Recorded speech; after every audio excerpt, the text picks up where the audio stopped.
తిరుమల తిరుపతి దేవస్థానం పాలక మండలి ఈ రోజు సమావేశం కానుంది. 2026-27 వార్షిక సంవత్సరానికి 5,700 కోట్ల అంచనాతో బడ్జెట్ కి ఆమోదం తెలిపే అవకాశం ఉంది. టీటీడీ విద్యా సంస్థల అభివృద్ధికి 100 కోట్లకు పైగా నిధులు కేటాయించే అవకాశం ఉంది. అలాగే తిరుమలలో రిలయన్స్ సహకారంతో 100 కోట్ల వ్యయంతో ఆధునికీకరణ అన్నప్రసాద సముదాయం నిర్మాణం చేపట్టేందుకు ప్లాన్ చేస్తున్నారు.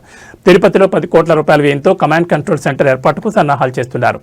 భక్తులు సమర్పించే కానుకల ఆన్లైన్ ట్రాన్సాక్షన్ ప్రోత్సహించేందుకు ముడుపు పత్రం విధానాన్ని టీటీడీ ప్రారంభించనుంది. ఇక శ్రీవాణి నిధులు వ్యయానికి సంబంధించిన మార్గదర్శకాలను మార్పు చేసేందుకు టీటీడీ ప్రతిపాదనలు చేస్తోంది. ఒంటిమిట్టలో 20 కోట్ల వ్యయంతో జాంబవంతుల విగ్రహాన్ని ఏర్పాటు చేసేందుకు ప్రతిపాదనలు సిద్ధం చేస్తున్నారు.